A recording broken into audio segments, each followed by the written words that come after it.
وَلَقَدْ يَسَّرْنَا الْقُرْآنَ لِلذِّكْرِ فَهَلْ مِن مُّدَّكِرٍ الحمد لله رب العالمين والصلاة والسلام على أشرف الأنبياء والمرسلين أما بعد فأعوذ بالله من الشيطان الرجيم من همزه ونفخه ونفثه بسم الله الرحمن الرحيم رب اشرح لي صدري ويسر لي أمري واحلل عقدة من لساني يفقهوا قولي اللهم انفعنا بما علمتنا وعلمنا ما ينفعنا وزدنا علما. ألم تر أن الله سخر لكم ما في الأرض والفلك تجري في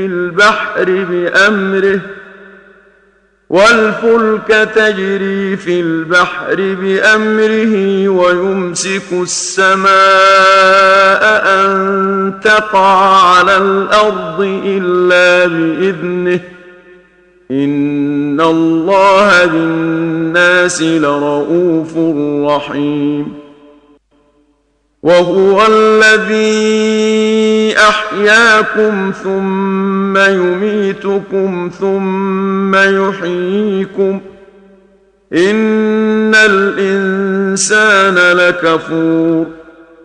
لكل أمة جعلنا منسكا هم ناسكوه فلا ينازعنك في الأمر وادع إلى ربك إنك لعلى هدى مستقيم. وإن جادلوك فقل الله أعلم بما تعملون. تو اللہ رب العالمین نے زمین و آسمان کی ہر چیز انسان کے لیے مسخر کر دی. کشتیاں جو سمندر میں چل رہی ہیں اللہ کے حکم سے، حکم اللہ کا چلتا ہے، ہر چیز پر اللہ کا حکم چلتا ہے، لیکن اللہ نے ان تمام چیزوں سے انسان کو نفع اٹھانے والا بنا دیا. وَيُمْسِكُ السَّمَاءَ أَن تَقَعَ عَلَى الْأَرْضِ إِلَّا بِإِذْنِهِ، اللہ آسمان کو تھامے ہوئے ہے یہ کہ وہ نہ گر پڑے زمین پر مگر اللہ کی اجازت سے. اللہ کے حکم کے بغیر نہیں گر سکتا، جب اللہ کا حکم ہوگا تو گر بھی پڑے گا، پھر وہ تباہ بھی ہو جائے گا. ان اللہ بالناس لرؤوف رحیم، بے شک اللہ تعالیٰ لوگوں کے ساتھ البتہ بہت شفقت کرنے والے، بہت رحم کرنے والے. اللہ کا انسانوں کے ساتھ بہت شفقت، بہت رحمت ہے کہ اللہ نے یہ تمام چیزیں انسان کے لیے مسخر کی اور انسان ان سے فائدہ اٹھاتا ہے.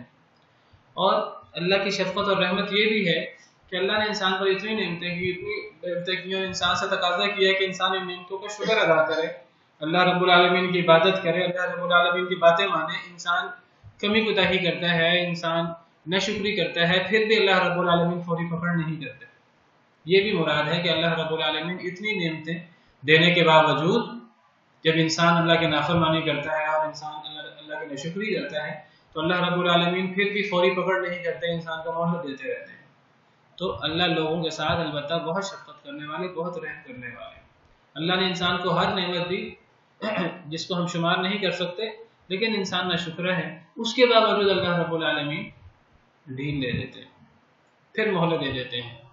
وَهُوَ الَّذِي أَحْيَاكُمْ ثُمَّ يُمِيتُكُمْ ثُمَّ يُحْيِيكُمْ. اللہ کی مزید نعمتیں کیا ہیں انسان پر؟ اور وہ ذات ہے کہ جس نے تمہیں پیدا کیا، یعنی تمہیں عدم سے وجود میں لے کر آیا، یعنی تمہیں دنیا میں پیدا کیا، پہلی دفعہ پیدا کرنا. ثم یمیتکم، پھر وہ تمہیں مارے گا، یعنی تمہیں دنیا سے تمہیں موت آ جائے گی اور تم مر جاؤ گے اور تم عالم برزخ میں چلے جاؤ گے. قبر، یہ سب چیزیں برزخی معاملات ہیں، یہ دوسری موت ہے. ثم یحییکم، پھر وہ تمہیں دوبارہ زندہ کرے گا. یہ دوسری زندگی ہے. یہ کب ہوگی؟ جب دوسری دفعہ سور پھونکا جائے گا. جب دوسری دفعہ سور پھونکا جائے گا تو میدان محشر میں سب کے سب جو ہیں وہ اپنی قبروں سے تیزی سے نکل کر سٹ پٹ اللہ کی طرف دوڑیں گے. یوم یخرجون من الاجداث سراعا کانہم الی نصب یوفضون، اس دن وہ اپنی قبروں سے تیزی سے نکلیں گے اور اتنی تیزی سے اللہ کی طرف دوڑیں گے جیسے کافر مشرک لوگ صبح صبح بتوں کی عبادت کرنے کے لیے تیزی سے دوڑ کر جاتے تھے. جس طرح وہ اپنے استحانوں کی طرف دوڑ کر جاتے تھے، اس طرح قیامت کے دن لوگ میدان محشر کی طرف قبروں سے نکل کر دوڑ کر جائیں گے۔ تو یہاں اللہ رب العالمین نے ذکر کیا کہ اللہ نے ہی تمہیں پیدا کیا پہلی دفعہ، یعنی اللہ ہی تمہیں مارے گا، پھر اللہ ہی تمہیں زندہ کرے گا۔ تو یہاں دو زندگیوں کا ذکر ہے اور ایک موت کا ذکر ہے۔ یہ جو ایک موت کا ذکر ہے یہ دوسری موت ہے جو دو زندگیوں کے درمیان ہے۔ جو بھی انسان مرتا ہے تو یہ کون سی موت ہے؟ یہ دوسری موت ہے۔ اور جو ہم زندہ ہیں اس وقت دنیا میں یہ پہلی زندگی ہے، اور جب ہم مریں گے، جب ہم قبر میں چلے جائیں گے، جب ہمارا عالم برزخ شروع ہو جائے گا میدان محشر سے پہلے تو یہ دوسری موت ہوگی، پہلی موت نہیں ہوگی۔ اور پھر قیامت کے دن میدان محشر میں دوسری زندگی ہوگی۔ پہلی موت کیا ہے؟ پہلی زندگی تو واضح ہے، یہ جو موجودہ زندگی ہے۔ دوسری زندگی میدان محشر میں، دوسری موت بھی واضح ہے، یہ جو مر کے قبر میں چلے جائیں گے۔ ایک پہلی موت بھی ہے، پہلی موت یہ جو ہماری عدم کی کیفیت ہے ہمارے زندہ ہونے سے پہلے، تو یہ موت ہے، یہ پہلی موت ہے۔ یہ اس کو آپ اس طرح سمجھیں کہ اللہ رب العالمین نے، آپ کو پتہ ہے کہ اللہ رب العالمین نے ہمیں صرف ابھی پیدا نہیں کیا، اس سے پہلے بھی پیدا کیا تھا۔ عالم ارواح میں اللہ رب العالمین نے ہم سب کی روحوں کو، تمام لوگوں کو اللہ رب العالمین نے حضرت آدم علیہ السلام کی پشت سے نکالا تھا۔ وَإِذْ أَخَذَ رَبُّكَ مِنْ بَنِي آدَمَ مِنْ ظُهُورِهِمْ ذُرِّيَّتَهُمْ وَأَشْهَدَهُمْ عَلَىٰ أَنفُسِهِمْ أَلَسْتُ بِرَبِّكُمْ، اسے عہد الست کہتے ہیں کہ اللہ رب العالمین نے 9ویں پارے میں سورہ اعراف میں اس کا ذکر ہے کہ اللہ رب العالمین نے بنی آدم کی پشتوں سے اللہ رب العالمین نے تمام انسانوں کو نکالا، اور اللہ نے ان سے عہد لیا کہ کیا میں تمہارا رب نہیں؟ سب نے بے زبان جواب دیا بلا، کیوں نہیں ہے اللہ، ہم مانتے ہیں آپ ہمارے رب ہیں۔ تو اس کے بعد پھر انسان جو ہے وہ عدم کی کیفیت میں چلا گیا یا موت کی کیفیت میں چلا گیا، جو بھی کہتے ہیں اسے۔ تو اس کیفیت کو اللہ رب العالمین نے اس عرصے کو موت قرار دی ہے، پہلی موت۔ اور اب جو زندگی ہے ہماری، یہ پہلی زندگی ہے، زندگی سے پہلے موت ہوتی ہے۔ کتنے عجیب ہیں لوگ جو موت کے بعد کی زندگی کے انکار کرتے ہیں۔ ہم تو مرنے کے بعد زندہ ہوئے ہیں پہلی دفعہ، ابھی بھی ہم مرنے کے بعد زندہ ہوئے، پھر دوبارہ موت ہوگی تو پھر دوبارہ زندہ ہو جائیں گے۔ اس لیے اللہ رب العالمین نے جگہ جگہ دوسری زندگی کو پہلی زندگی سے تشبیہ دی ہے۔ وَهُوَ الَّذِي يَبْدَأُ الْخَلْقَ ثُمَّ يُعِيدُهُ، اللہ وہ ذات ہے جنہوں نے زندگی کی ابتدا کی، پہلی زندگی دی، پھر وہ اس زندگی کا اعادہ کریں گے، یعنی تمہیں دوسری زندگی دیں گے۔ قرآن پاک میں اکثر دوسری زندگی کو پہلی زندگی سے تشبیہ دی ہے۔ پہلی زندگی میں بھی موت کے بعد ہے۔ آپ کہیں گے یہاں تو موت کا ذکر نہیں ہے، قرآن پاک کی دیگر آیات میں موت کا ذکر ہے۔ قرآن کریم میں ہے سورہ بقرہ میں کیف تکفرون باللہ وکنتم امواتا فاحیاکم، سورہ بقرہ آیت نمبر 28۔ تم اللہ کے ساتھ کیسے کفر کر سکتے ہو؟ تم مردہ تھے، اللہ نے تمہیں زندہ کیا۔ تم مردہ تھے سے مراد پہلی موت ہے، تمہیں زندہ کیا، اس سے مراد پہلی زندگی ہے دنیا کے اندر۔ ثم یمیتکم، پھر تمہیں ماریں گے، کون سی موت؟ دوسری موت۔ ثم یحییکم، پھر تمہیں زندہ کریں گے۔ تو کتنی زندگیاں اور کتنی موتیں ہوئیں؟ 2 موتیں اور 2 زندگیاں۔ اور ترتیب کیا ہے؟ موت زندگی، موت زندگی۔ تو 2 موتیں ہیں اور 2 زندگیاں ہیں۔ جب قیامت کے دن اللہ رب العالمین جہنمیوں کو جہنم میں داخل کر دیں گے والعیاذ باللہ، تو وہ جہنمی اللہ رب العالمین سے دعائیاں دیں گے، اللہ رب العالمین سے پناہ مانگیں گے تو جہنم کے اندر تو کیا کہیں گے؟ قالوا ربنا امتنا اثنتین واحییتنا اثنتین۔ اس کو جہنمی بھی اس کا اقرار کریں گے، وہ کہیں گے اے ہمارے رب آپ نے ہمیں 2 دفعہ مارا، امتنا آپ نے ہمیں مارا، اثنتین 2 دفعہ، واحییتنا اور آپ نے ہمیں زندہ فرمایا، اثنتین 2 مرتبہ۔ یہ کون سی 2 موتیں ہیں؟ یہ ایک موت ہے زندگی سے پہلے کی، اس سے اللہ نے ہمیں زندگی دی، پہلی موت کے بعد پہلی زندگی، پھر دوسری موت اور پھر دوسری زندگی۔ فاعترفنا بذنوبنا، ہم نے اپنے گناہوں کا اعتراف کیا۔ فہل الی خروج من سبیل، کیا جہنم سے نکلنے کا کوئی رستہ ہے؟ کوئی رستہ نہیں ہوگا والعیاذ باللہ۔ جی جلایا سے مراد زندہ کیا، جلانا جلا بخشنا۔ وہ اصل میں آپ ترتیب یہ ذہن میں رکھیے، پہلی موت ہے، پھر زندگی ہے، پھر موت ہے، پھر زندگی ہے۔ یہ جو ہے نا موت زندگی یہ غالب اعتبار سے ہے اور اکثری اعتبار سے ہے۔ یعنی جس کو اللہ نے زندگی کہا ہے اس کا بڑا حصہ زندگی ہے، اس میں موت بھی ہو سکتی ہے، اس کے اندر موت کی کیفیات بھی ہو سکتی ہیں۔ یہ جو ہماری پہلی زندگی ہے انسان کے پیدا ہونے سے لے کر قبر میں جانے تک، یہ ساری زندگی کو اللہ نے زندگی سے تعبیر فرمایا، حالانکہ اس کے اندر موت کی کیفیات ہیں۔ ہمیں جو روزانہ سوتے ہیں تو ہم مرتے نہیں ہیں۔ اور یہ جو اصحاب کہف چلیں وہ تو آپ کی وہ تو نیند ہے، حالانکہ قرآن پاک میں نیند کو بھی موت قرار دیا گیا، چلیں اس کو بھی چھوڑیے۔ اصحاب کہف کو اللہ رب العالمین نے جو مارا تھا یا سلایا تھا 300 سال دوبارہ زندہ کیا تھا، تو ان کی زندگی کے اندر موت کی کیفیت آ گئی، تو پھر وہ ساری ان کی پہلی زندگی ہے، وہ پہلی زندگی ہے۔ پھر جب وہ اصل فوت ہوئے، جب ان کو دفنایا گیا اصحاب کہف کو، پھر وہ ان کی دوسری موت شروع ہوئی، اور دوسری زندگی ان کی ہوگی قیامت کے دن۔ یہ جو حضرت عزیر علیہ السلام کو اللہ رب العالمین نے 100 سال کے لیے، جنہوں نے کہا تھا کہ اللہ اس بستی کو کیسے زندہ کریں گے، تیسرے بارے میں ذکر ہے، تو اللہ رب العالمین نے انہیں 100 سال کے لیے سلا دیا۔ تو جب وہ جاگے تو ان کا جسم اسی طرح ہی تھا، لیکن ان کے ساتھ جو گدھا تھا اس کو 100 سال گزر چکے تھے۔ تو یہ جو پہلی زندگی ہے اس میں غالب حصہ زندگی کا ہے، اس کے اندر موت کی کیفیات ہو سکتی ہیں۔ یہ جو دوسری موت ہے، جو برزخ جو آپ نے سوال کیا، کیا اس کے اندر جو ہے وہ اللہ تعالیٰ قبر کے اندر زندہ نہیں کریں گے؟ زندگی ہے اس کے اندر بھی، جس طرح پہلی زندگی کے اندر موت کی کچھ صورتیں ہیں، یہ نیند ہے یا یہ جو میں نے کچھ واقعات بیان کیے، ایسے کئی واقعات ہیں۔ اللہ نے قرآن کو صرف سورہ بقرہ میں ہی 5 واقعات بیان کیے جس میں پہلی زندگی کے اندر اللہ نے موت دے کر دوبارہ زندہ کیا۔ تو ایسی کچھ صورتیں دوسری موت کے اندر بھی ہیں زندگی کی، تو اس کا غالب حصہ موت ہے، باقی اس کے اندر جو ہے زندگی کی کیفیات بھی ہیں سزا دینے کے لیے، لیکن وہ برزخی معاملہ ہے، وہ ہمارے دنیاوی اعتبار سے ہم اسے موت سے تعبیر کرتے ہیں، اگرچہ اس میں زندگی ہے لیکن وہ زندگی برزخی زندگی ہے، اس کو ہم سمجھ نہیں سکتے تو ہم اسے موت سے تعبیر کرتے ہیں، ہم اسے مجموعی طور پہ موت کہیں گے قیامت تک، اگرچہ اس میں زندگی موجود ہے۔ نیک لوگ اس میں جنت کی نعمتیں حاصل کریں گے، جنت کی نعمتیں نہ بھی حاصل کریں، شہید تو باقاعدہ ان کو رزق دیا جاتا ہے، جنت کی نعمتیں نہ بھی ملیں تو کم از کم جنت کی طرف سے دروازہ کھل جائے گا، جنت کی ہوا آنا شروع ہو جائے گی، سو جائیں گے وہ جیسے دلہن سوتی ہے، حدیث مبارکہ میں آتا ہے۔ اور کافر لوگ جو ہیں وہ قبر کا ان کو عذاب ہوتا ہے۔ تو یہ برزخی معاملات ہیں، ہم عمومی طور پہ ویسے اس حصے کو موت سے تعبیر کرتے ہیں، ورنہ اس کے اندر زندگی کی کیفیات ہے۔ پھر یہ جو دوسری زندگی ہے، اس زندگی کے اندر بھی جو دوسری زندگی ہے اس کے اندر بھی موت کی بات صورتیں ہیں، جنتیوں کے لیے تو نہیں ہے، جہنمیوں کے لیے ہے، وہ جو دوسری زندگی ہے۔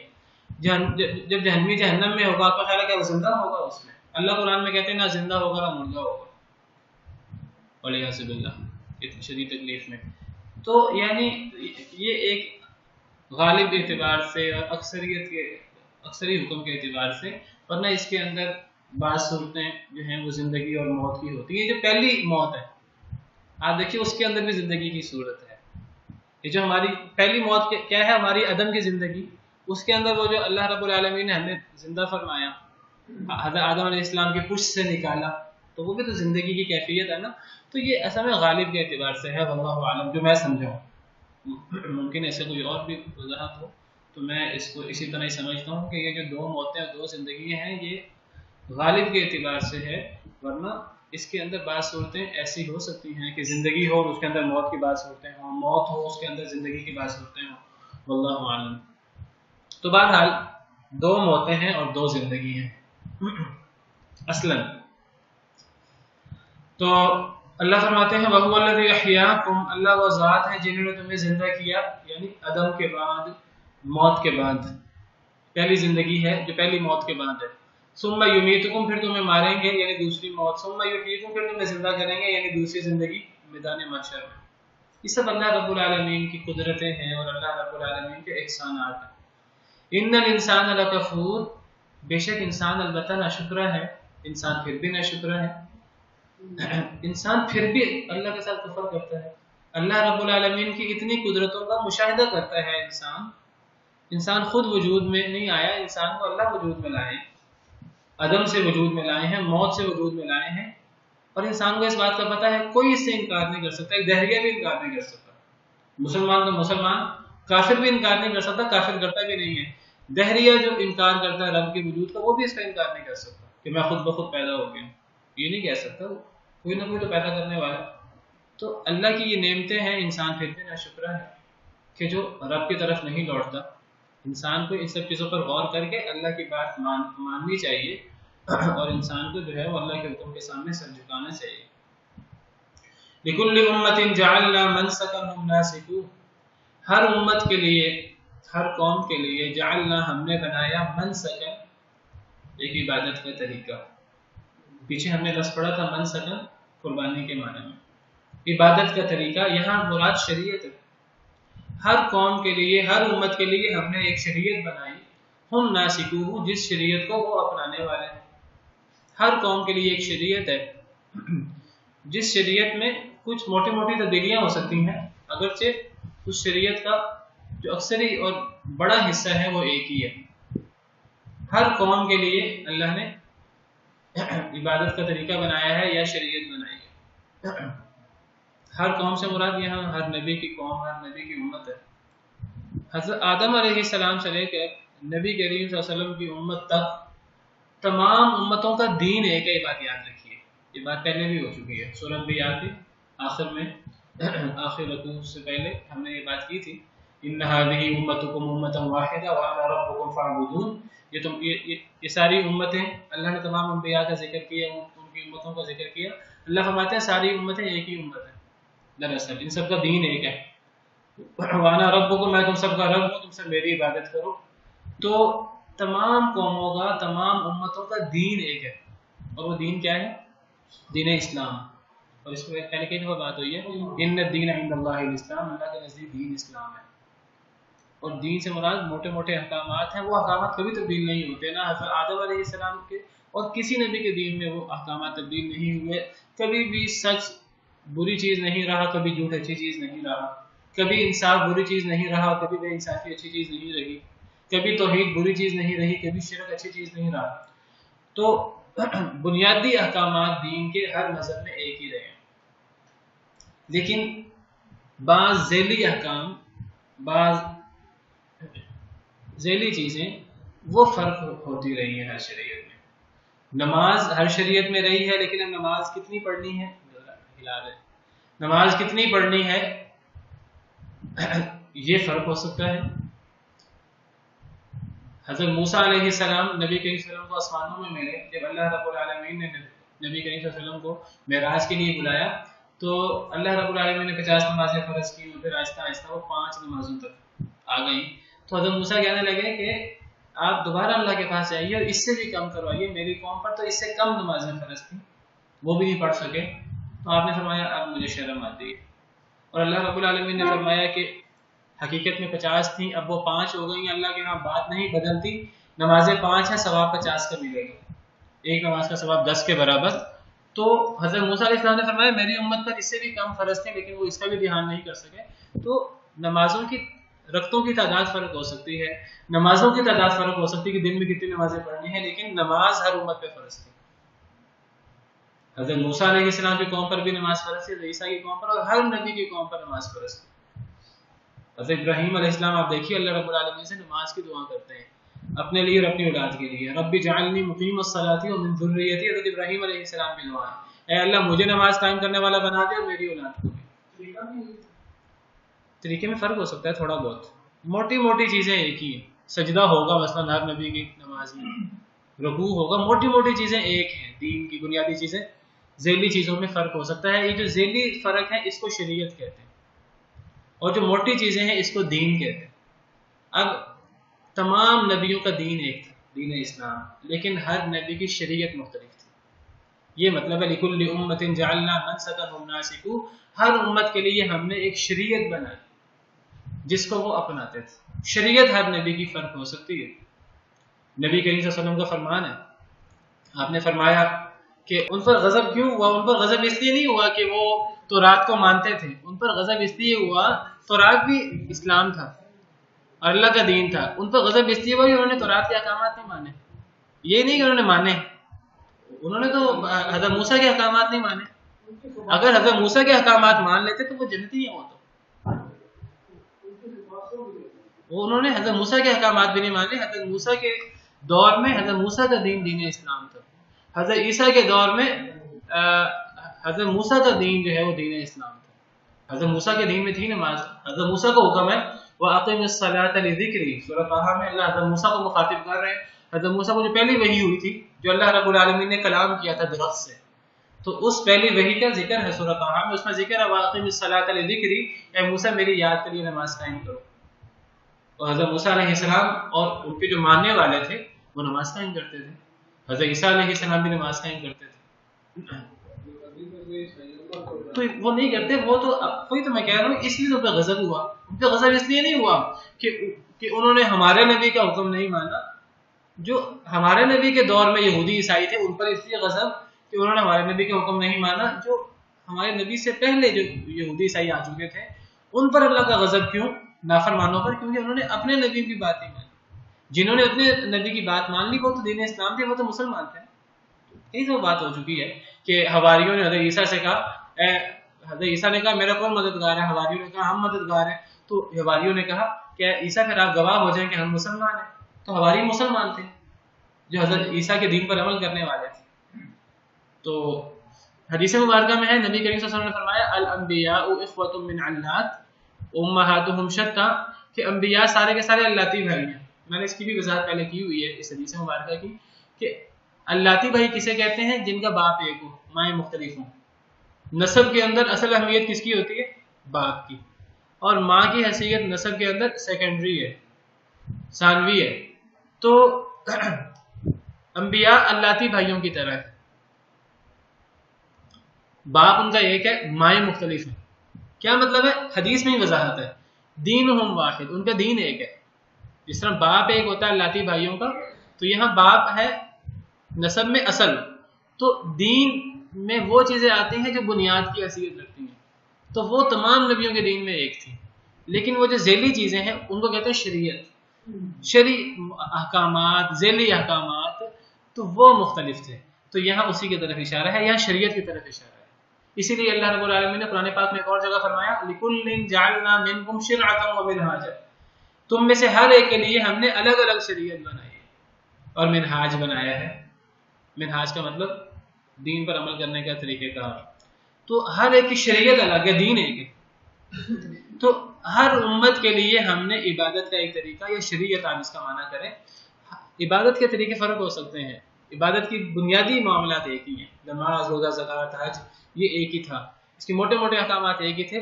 رکعات میں اور ان چیزوں میں فرق ہو سکتا ہے. تو ہر امت کے لیے ہم نے ایک شریعت بنائی جس کو وہ اپنانے والے تھے. فلا ينازعنك في الامر، پس ہرگز نہ وہ جھگڑا کریں آپ سے. کون؟ یہود و نصارہ جو آپ سے پہلے تھے. یہود و نصارہ ان کی شریعت فرق تھی، موسوی شریعت فرق تھی. شریعت کی نسبت نبی کی طرف ہوتی ہے، ہو سکتی ہے، موسوی شریعت، عیسوی شریعت، محمدی شریعت. لیکن دین وہ اللہ کا دین ہے سارا کا سارا، جس کو دین اسلام کہتے ہیں. تو یہودی آپ سے جھگڑا نہ کریں معاملے میں. کیوں جھگڑا نہ کریں؟ دین تو سب کا دین اسلام تھا، لیکن ان کی شریعت موسوی تھی، یہودیوں کی، عیسائیوں کی عیسوی تھی، اور نبی کریم صلی اللہ علیہ وسلم اور ان کی امت کی شریعت جو ہے وہ محمدی شریعت ہے. تو جو پہلے شریعتیں تھیں وہ منسوخ ہو چکی ہیں. اب جو شریعت ہے وہ اب نبی صلی اللہ علیہ وسلم نئے آ چکے ہیں، نئے نبی آ چکے ہیں جو آخری نبی ہیں. اب ان کی شریعت ناسخ ہے. تو اب یہودی اور عیسائی اپنی اپنی شریعتوں کو آج پیش کر کے آپ سے جھگڑا نہ کریں معاملے میں. یہاں معاملے سے مراد شریعت کا معاملہ ہے. اب جو شریعت چلے گی، دین تو اسلام ہی ہے، اب جو شریعت چلے گی وہ نبی کریم صلی اللہ علیہ وسلم کی چلے گی. تو اب یہ یہودی آپ سے ہرگز جھگڑا نہ کریں. ہر امت کی ایک الگ شریعت ہوتی ہے. اب امت محمدیہ جس میں اللہ صاحب حضرات والسلام، جس میں اب وہ لوگ بھی شامل ہیں جنہوں نے نبی کریم صلی اللہ علیہ وسلم کو نبی مان لیا، جن کو امت اجابت کہتے ہیں. اور اس میں وہ لوگ بھی شامل ہیں جنہوں نے نبی کریم صلی اللہ علیہ وسلم کو دین نبی نہیں مانا، لیکن وہ آپ کی امت میں شامل ہیں، ان کو امت دعوت کہتے ہیں، یہودی عیسائی. تو یہ یہودی عیسائی یہ آپ سے جھگڑا نہ کریں شریعت کے معاملے میں، کیونکہ اب ان کی شریعت منسوخ ہو چکی ہے. وَدْعُ إِلَىٰ رَبِّكَ، آپ دعوت دیتے رہیں اپنے رب کی طرف، اپنے رب کی طرف دعوت دیتے رہیں، اپنے رب کی طرف، رب کے دین کی طرف، رب کی عبادت کی طرف، اور رب کی اکیلے عبادت کی طرف، توحید. اگر وہ نماز پڑھیں اور اپنی شریعت کے مطابق پڑھیں وہ بھی قبول نہیں ہوگی. نہیں، نماز سے مراد یہاں وہ نماز ہے جو نبی کریم صلی اللہ علیہ وسلم پر نازل ہوئی، وہ والی نماز ہے. اب دیکھیں نا کہ اب یہودی کہیں کہ ہم جو اپنی عبادت خانے میں جاتے ہیں وہ ہماری نماز ہے، عیسائی کہیں ہمیں جو گرجے میں جا کے گھنٹیاں بجاتے ہیں اور ہم جو ہے وہ ہمارا ہوتا ہے ہماری وہ نماز ہے. ہم تو نماز پڑھتے ہیں تو ہم کو کافر نہ ہوئے. ہم نہیں ہے، نماز سے مراد وہ نماز نہیں ہے، نماز سے مراد محمدی شریعت کی جو نماز ہے. تو جس طرح کی یہ نماز ہے اس طرح کی نمازیں بھی ان کی شریعت میں تھیں، وہ آج ان کو بلا بیٹھے ہوں. میں نے ویسے بائبل وغیرہ کو مطالعہ نہیں کیا، آج میں اس میں نماز وغیرہ کا ذکر ہوگا. ڈاکٹر ذاکر نائک کو سننا چاہیے، وہ اس موضوع پر انہوں نے ان کا مطالعہ ہے، ممکن انہوں نے اس موضوع پر بات کی ہو، تو یہ بائبل میں لازمی نماز وغیرہ کا ذکر ہوگا. اللہ قرآن میں فرما رہے ہیں حضرت موسیٰ کے حوالے سے اقیم الصلاۃ لذکری، اور قرآن پاک میں حضرت موسیٰ کے حوالے سے ہے، حضرت موسیٰ اور حضرت ہارون کے حوالے سے کہ جی لیکن وہ کہ ہماری یہ نماز ہے، ان کی نماز اس طرح کی بھی تھی جس طرح ہماری نماز ہے جی. اور حضرت داؤد کی جو نماز رات کی نماز ہے وہ ہمارے لیے جو ہے بہترین نماز ہے رات کی. حضرت داؤد علیہ السلام نماز پڑھتے تھے کہ انہوں نے رات کے حصے کیے ہوئے تھے، آدھی رات سوتے تھے، پھر ایک تہائی رات عبادت کرتے تھے، پھر آخری چھٹا حصہ سوتے تھے. حدیث مبارکہ ہے. پھر حضرت موسیٰ علیہ السلام کو نبی صلی اللہ علیہ وسلم نے دیکھا قبر میں وہ نماز پڑھ رہے تھے معراج کے موقع پر، صحیح مسلم کی روایت ہے. حضرت موسیٰ علیہ السلام نماز پڑھ رہے تھے، پھر آپ صلی اللہ علیہ وسلم نے تمام انبیاء کو نماز کروائی معراج کے موقع پر. تو نماز تو ہر نبی کی شریعت میں ہے، اور آج یہودی عیسائی مانے یا نہ مانے قرآن میں بھی ہے. وَأَوْحَيْنَا إِلَىٰ مُوسَىٰ وَأَخِيهِ أَن تَبَوَّآ لِقَوْمِكُمَا بِمِصْرَ بُيُوتًا وَاجْعَلُوا بُيُوتَكُمْ قِبْلَةً وَأَقِيمُوا الصَّلَاةَ. ہم نے موسیٰ اور حضرت ہارون کو وحی کی، دونوں نبی تھے، ہم نے ان کو وحی کی کہ نماز قائم کرو. تو نماز ان کی شریعت میں تھی، وہ آج اس کو مانے یا نہ مانے، آج وہ کہ ہم اپنی نماز پڑھتے ہیں. تو یہ جو حدیث ہے کہ مسلمان اور کافر میں فرق نماز کیا ہے، تو یہ نماز سے مراد محمدی شریعت کی نماز ہے. نبی کے وسلم کے آنے کے بعد تو اب کسی کی اپنی شریعت نہیں چلتی. اگر حضرت موسیٰ آج آ جائے، حضرت موسیٰ بھی اپنی شریعت پہ عمل نہیں کر سکتے، حضرت موسیٰ کے پیروکار تو بعد کی بات ہے.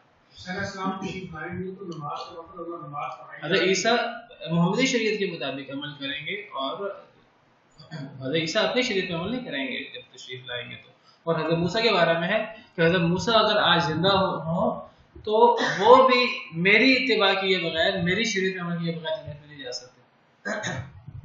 دیکھیے نبی اگر آج آ جائیں تو ان کو نبی کریم صلی اللہ علیہ وسلم کی بات ماننی پڑے گی. اور آج دنیا میں ایسے لوگ بھی ہیں جو نبی پاک صلی اللہ علیہ وسلم کو چھوڑ کر اوروں کو امام بنائے ہوئے ہیں، قرآن حدیث کو چھوڑ کر اوروں کی بات کو سمجھتے ہیں اور کہتے ہیں ہمارے لیے، ہم چونکہ مقلد ہیں، ہمارے لیے نبی کی قرآن سنت ہمارے لیے حجت نہیں، ہماری دلیل تو نبی، وہ ہمارے امام کی بات ہماری دلیل ہے. اللہ معاف کرے. آج نبی آ جائے تو نبی بھی اپنی بات یا اپنی شریعت پہ عمل نہیں کر سکتا.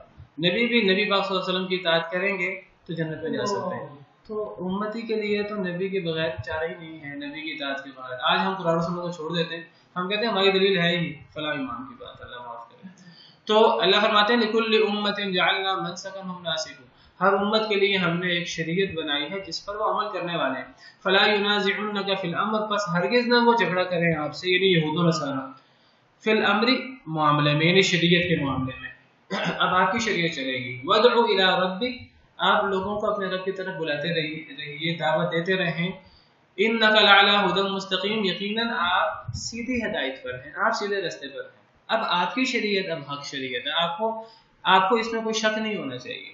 آپ سے پہلے پچھلی شریعتیں حق تھیں، حضرت موسیٰ کی شریعت ان کے دور میں حق تھی، حضرت عیسیٰ کی شریعت ان کے دور میں حق تھی. اب آپ ہیں تو اب آپ کی شریعت حق ہے، اب آپ کی شریعت پر عمل ہوگا. آپ سیدھے راستے پر ہیں اور آپ